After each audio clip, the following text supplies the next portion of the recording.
Whew, let's have a seat. Okay. Hey. This feels so weird. Hey there, crafters and stashers. This is Kim of the CraftStash podcast. Welcome to the Roots and Patience episode. Today is January 1st, 2016. It's Friday. Hey guys, welcome to the podcast. It's such a weird feeling to be doing this again. Welcome to new viewers and welcome to new viewers. I say that because it's been at least 6 months since my last podcast.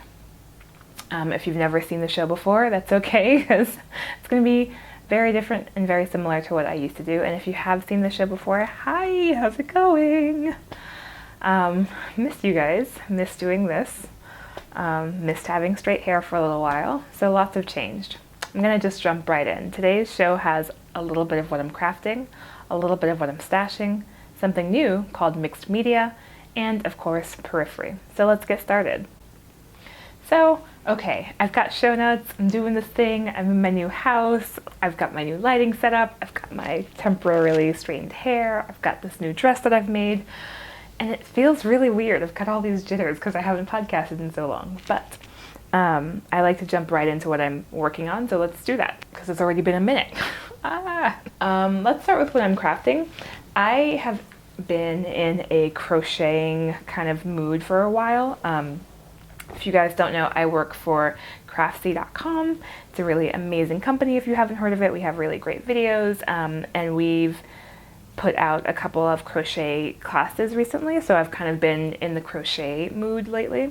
And what really put me in there is discovering that, as with anything, right, the tools that you use have a huge impact on what you're actually doing and how you feel about crafting. And I actually technically learned how to crochet first before I started knitting about 15 years ago when I first got into college.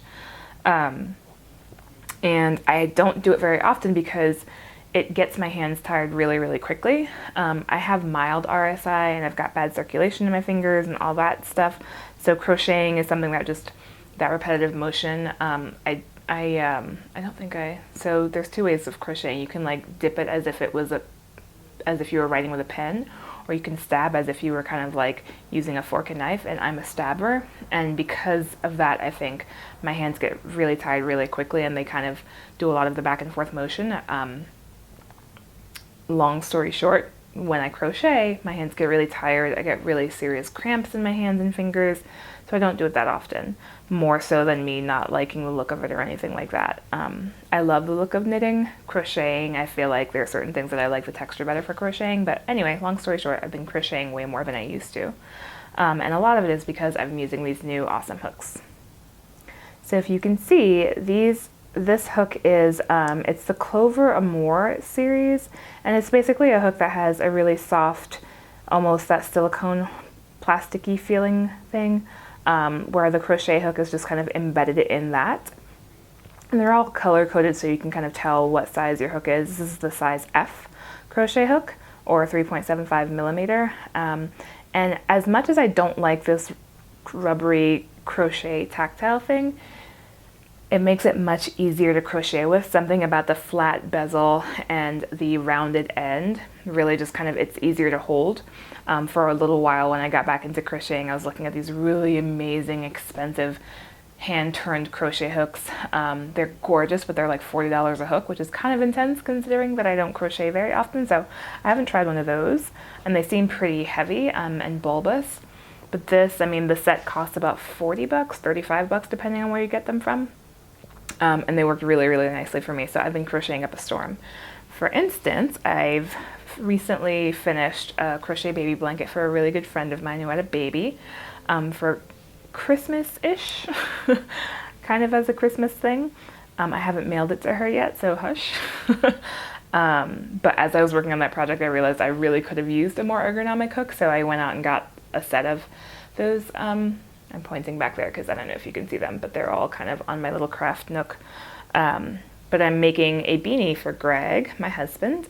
I recently made him this really fun knit hat out of some Gourmet Stash fabric. I've been sewing a lot, so I'm going to say fabric. Gourmet Stash yarn in the bourbon barrel colorway, which is this really yummy honey brown, chestnut brown colorway, and I had some left over, so I wanted to make him a hat. So I'm basically just doing a super simple beanie where you make a circle and then you stop making a circle and you just kind of continue on down. But because I didn't have that much of the brown left, I started mixing it with a different color. And this other color, I don't know if you guys can see, it's grays, greens, really sharp lime color. That is yarn from Jill Draper Make Stuff. I think it is her Hudson base. And I think it's like Green Warbler or something is the colorway. I'll flash the information on the bottom of the screen for you. But like I said, it's a basic hat. I'm crocheting it with a size F hook, and it's going swimmingly because I know about ergonomics now. And I had a really good friend of mine show me, like, I was worried about my ergonomics with crochet because I thought I was just doing too many motions, and she actually said, nope, you make about as many motions as you should be making. You're not excessively looping or anything like that. So the ergonomic hook really helped kind of like ease the annoyance and pain in my wrists and fingers. So I would highly recommend it if you are someone who likes to crochet but gets tired easily and also take lots and lots and lots of breaks. So yeah, that's one of the things that I'm crafting. What else am I working on? So always the one to be knitting something. I feel like in this past year, my job at CraftStash is helping make the videos come true and working with a lot of the amazing instructors. So when I first got the job, I kind of wasn't as crafty as I normally am. But now that it's been a full year in my job, I'm really comfy and really happy there. So I'm trying to branch back into or get back into making things as much as I was when I was at Bloomberg back in New York. So that being said, my normal habit is to have at least 2 whips happening, and true to form, I have this Drachenfels inspired shawl that I've literally been working on all year. There was a knit along at work that started last year to make the Drachenfels shawl, and I started that knit along, kind of got bored with the pattern and totally did something different, and I'm still working on the damn thing. So this is what I'm calling the lane splitting Drachenfels. It's basically a mashup of the Lanesplitter skirt pattern by, I believe her name is Brenda Dane. She has an amazing podcast, but I don't know that she podcasts anymore, or if she does, it's in a different format. But she had this amazing sideways knitted skirt that she made called Lanesplitter, which was basically a knitted skirt on the bias. So Drachenfels starts with this semi-random striping pattern, so I kind of have been copying that semi-random striping pattern into this rectangular shawl, and I'm just knitting it on the bias. And what I realized, I'm actually in the middle of doing an audit of all of my knitting projects. I think it's a really good thing to do once a year, is to just take a look at all of your finished objects and say, I know I made this with my own bare hands, but am I actually wearing this thing? And I actually have 2 or 3, no, I actually have like 5 or 6 knitted hats, scarves, fingerless mitts, even a sweater that I love because I made them, but I never, ever, ever, ever, ever, ever, ever wear them. So I'm actually probably going to be giving those away to friends and family. And I think it's good to do an audit like that and include your whips in that audit. So when I did that audit, or when I started that audit, this whip was kind of like on the chopping block because I said, oh my gosh, it's been a year, it's my favorite colors, but that isn't a reason for me to keep the thing. And I ended up deciding to keep it because it's square. It's going to be a long, long, long rectangle. And if I'm honest with myself, I don't really wear triangular or half circle shawls anymore. I'm kind of like over that kind of style, and I don't think I'll get back into it. I just never feel like I'm accessorizing them the right way. So I mostly only wear the very linear cowls and infinity scarves that I've made. So I'm going to keep this because it's going to fit into that. It's going to be very long rectangle. I'm going to block the hell out of it, so it's going to grow in height, not necessarily in length. And that was kind of my criteria. So that's the other thing that I'm working. Like I said, it's a mashup of 2 different patterns, but it's a really easy on the bias where you start in one corner, increase only on one side, and then when it gets to the width that you want, you stop increasing, and then eventually I'll start to decrease. And I'm working with Plucky knitter yarn in 2 different bases. One of the bases is Plucky feet, and the other one is Primo fingering. And I'm doing this on, let's say these are size 5s, approximately. Ooh, size 6, I'm good. I haven't touched this thing in like 3 months, but I remember. So So yeah, that's the other thing that I'm crafting fiber-wise. But like I mentioned earlier, I'm also sewing a lot more lately. So my last finished objects and whips are both sewing. So for Christmas this year, I was lucky enough to get a serger for Christmas. So exciting. Long story short, a serger is a specialized sewing machine that makes sewing knitted fabrics, stretch fabrics, any fabric really much easier, because you're basically able to cut and sew at the same time. And it makes these beautiful finished edges. I will try and have this do a close up and look at Greg's peeking in on me to see how the podcasting is going, because it's been so long. So I don't know if you can see the very edges of it here, but a serger does these really amazing finished edges, and it uses 4 different threads of yarn, or it uses 4 different threads. I'm going to keep mixing my metaphors now because I'm in like multi-craft mode, to do finished edges. It finishes raw edges for you, long story short. So I wanted one of these things ever since I took a class, I took a maxi skirt class at Fabric Bliss, which is an awesome yarn and fiber and fabric store here in Denver. And as I was chatting with my teacher, she mentioned, I said, oh, you know, I've always kind of wanted a serger, but they're a little bit intimidating because of the way they're threaded and because they're so damn expensive. And she mentioned, actually, there's a really great machine that costs about $200. So that's what I ended up getting. It's the, I'm staring at it right now, it's the Brother 1034D, and it's a pretty basic serger, but considering that my teacher used it in her classes, knowing that lots of students were going to use the machine and beat it up, made it sound like a good deal. So I've been serging away on it. So I finished this dress a couple of days ago, cut out the fabric one day, and then sewed the dress in maybe like an hour. And you know, I was kind of joking around on Instagram, like, I made this dress and I cut it on the wrong bias and I didn't iron anything, and the shoulders are a little bit wonky, but for what it is, the fabric was free and it was really easy, and it's the kind of style of dress that I wear all the time, so I'm really excited about it. So I am like, I am gonna serge a lot of things coming up, all the things. And so I have a mix of like patterns that I have. This dress pattern is, let's see, it's the Butterick B5954. And I like Butterick. I like Butterick patterns because they have multiple options. I mean, most sewing patterns do, but they tell you how easy the item is. So this was actually a kit that I bought from Craftsy. I'm gonna try really hard not to talk Craftsy up too much. I mean, I love them, and you guys know that because I've been a fan of them since before I worked there.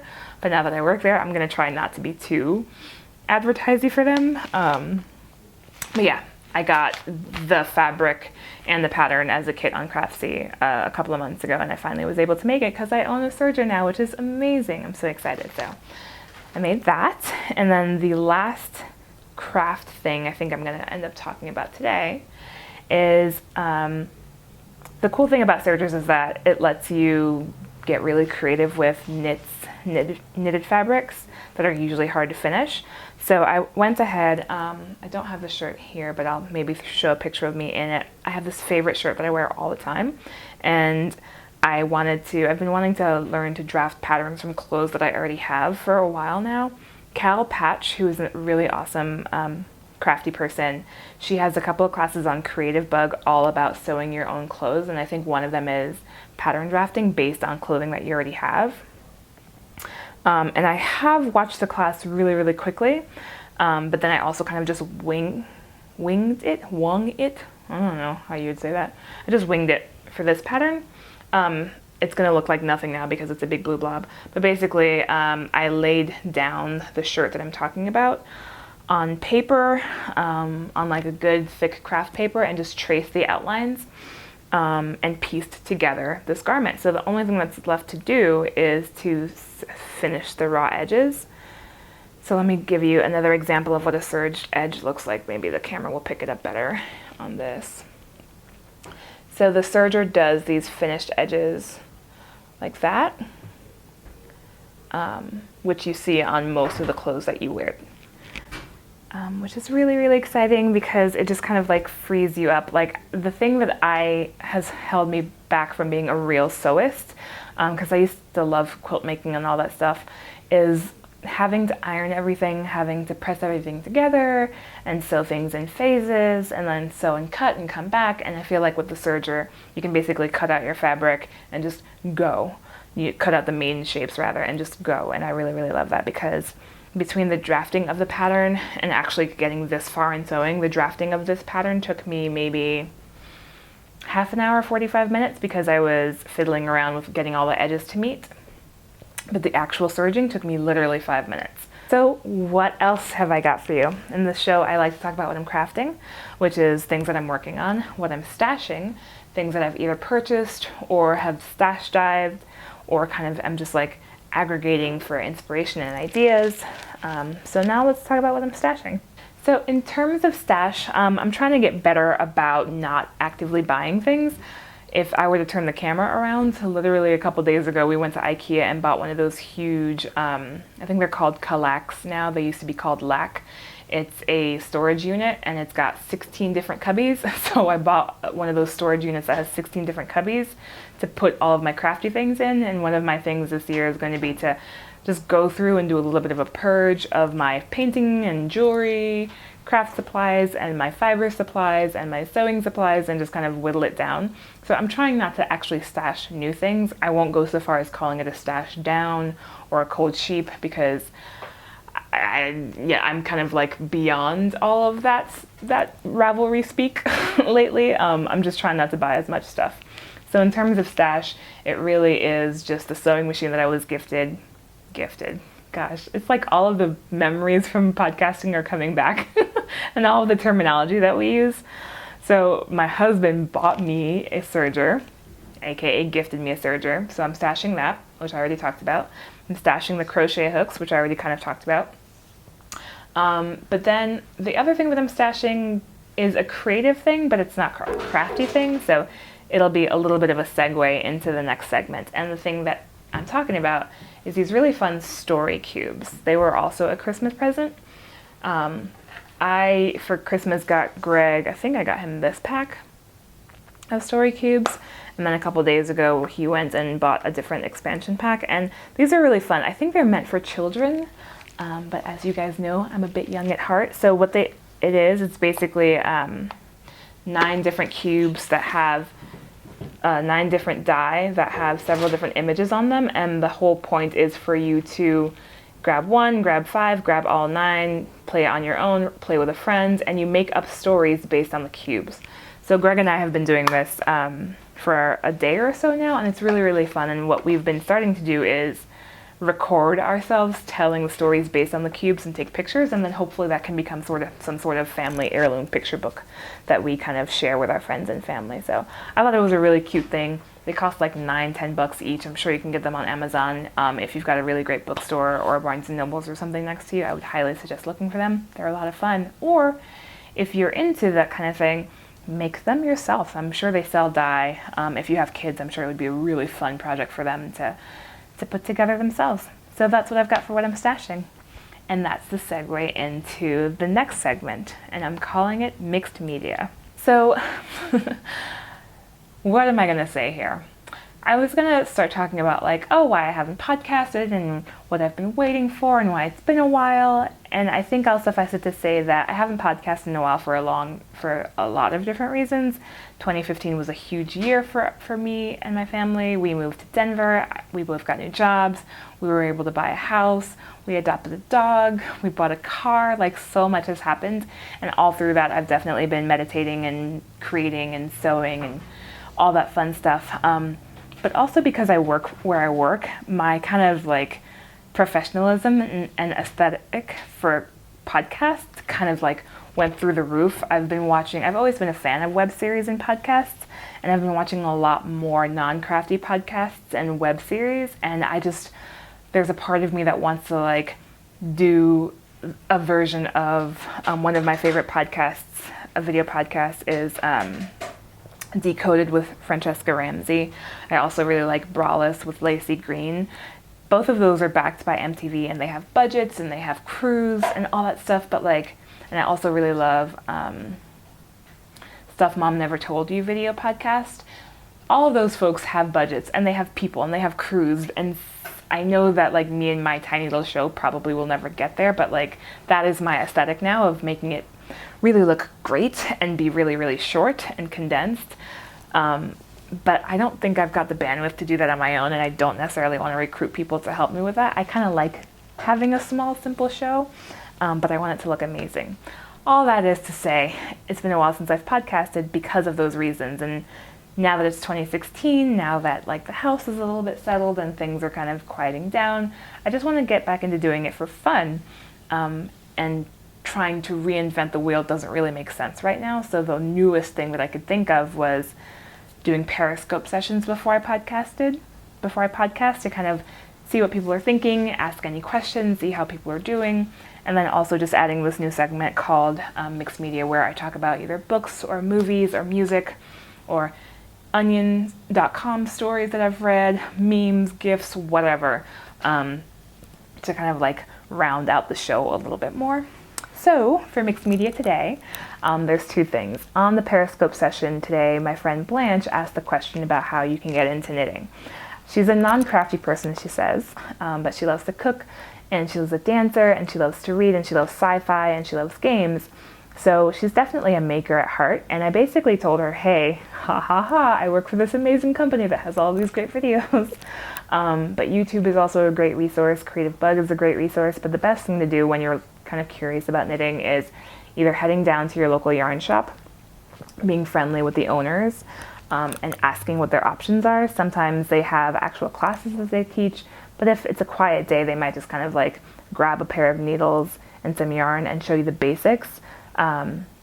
Or you can find out which one of your friends is a knitter or crafter or crocheter and ask them. So Blanche, next time we see each other, I will totally show you how to knit. I'm not the best teacher, just FYI, but I'm totally down. So thanks for that question, Blanche. And the other thing in terms of mixed media that I have is the two books that I'm reading. So I feel like everything in this episode is connected. So I know Blanche through a really amazing organization called the Lady Project. If you're on my Instagram or know me on Facebook, you have heard all about it. But Blanche and I are the co-city managers of the Boulder chapter of the Lady Project, and we are reading, the chapter is reading Mindy Kaling's book called Why Not Me? I think it's called Why Not Me? Yeah, it's in my bookshelf, and I was like, oh, is it back there? Yes, it is.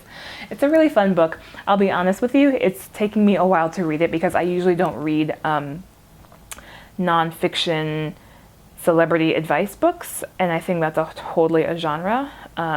It's a funny book, and the redeeming thing is that you can kind of read a chapter, put it down, come back 2 weeks later and not worry about it. So that's what I've been doing with the book. It's really sweet. Like, I like Mindy Kaling. I think she's funny. And I'm excited to talk to the girls and the ladies in the Lady Project about the book for the book club. But let's just say after I read this, I'm not going to be like, woo, everybody read the book. I think it's a lot of fun, though. So that's one book that I'm reading, and my horrible, totally honest review. And the other book that I'm reading, I'm so totally in love with. It's a little bit weird because I'm such a picky reader. It's a book called When We Were Animals, and I think the author's name is Joshua Gaylord. It was just a random find at the Denver Public Library. I've been going there a lot more because where we live, we're maybe like a 10-minute walk to the library and a 5-minute walk to the museum. So we've been trying to go there way, way often. And it's a science fiction book. It's really, really good. It's about a town where the teenagers, they have a version of a Rumspringa where they kind of just become like feral and animalistic and get to run wild in the streets at night. And it's about this one girl's recollection of her time before she turned into one of these feral kids.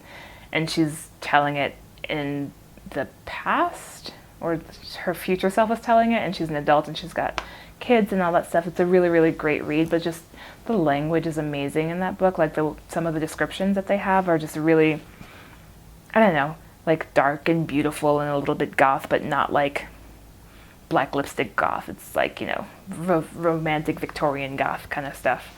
And I'm really, really enjoying it. So I would highly recommend that book if you're into science fiction and dark literature, that kind of thing. So yeah, that's what I've got for mixed media this week. And last but not least, periphery, the thing that I always wanted to get better at, but always felt kind of awkward doing. So periphery, for those of you guys who haven't seen the show, is where I talk a little bit about myself, which is my favorite thing to do. But I think I will leave it at this for periphery. It's January 1st. Lots of people are making resolutions. Greg and I do this thing where every year we try and pick a theme for the year. He's usually the one that picks the themes, and I kind of just go with it. Last year's theme was adventure, for obvious reasons. But this year I woke up really feeling like I wanted to make my theme about putting down roots and kind of growing deeper with things, you know, getting to be better friends with the people that I'm meeting in Denver, getting more rooted in Denver culture and in my neighborhood, getting really rooted in my career, getting really rooted in like things like spirituality and meditation, and the other part of that is patience.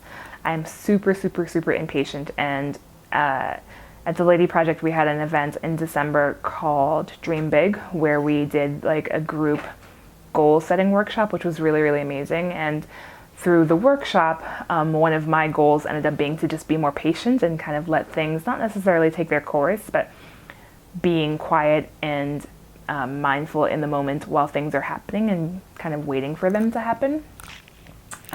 So those are my goals for the year. Hey, Lava, you want to say hello? Polu! Actually, Lava is hanging out with me here in the studio. I'm gonna see if the dog will come through and say hello. Polu, come here. He's gonna knock the camera over. Hey, Polu, you want to say hello? All right, there you go. All over the microphone. Oh, perfect sneeze.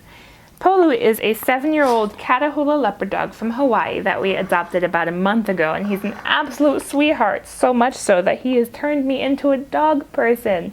So Polu, you are the star of Periphery right now, and you and your stinky breath. He's just a love bug. He weighs about 47 pounds, and you can't see it right now, but he's trying to sit in my lap because he thinks he's a lap dog and he thinks he's a little bit of a cat. And he's my new boy, and I love him, and he's awesome, and you will probably see lots more of him on the podcast. Thank you, Polu, for saying hello. You're such a good boy. Oh yeah, you're such a good boy. Go hang out with Greg. So that's what I've got for you guys this week. Thank you so much for hanging out. I really miss doing this, taking it one day at a time, being patient. Yeah, and I guess I will see you guys probably next week. In the meantime, if you can't craft it, as always, stash it. Cheers!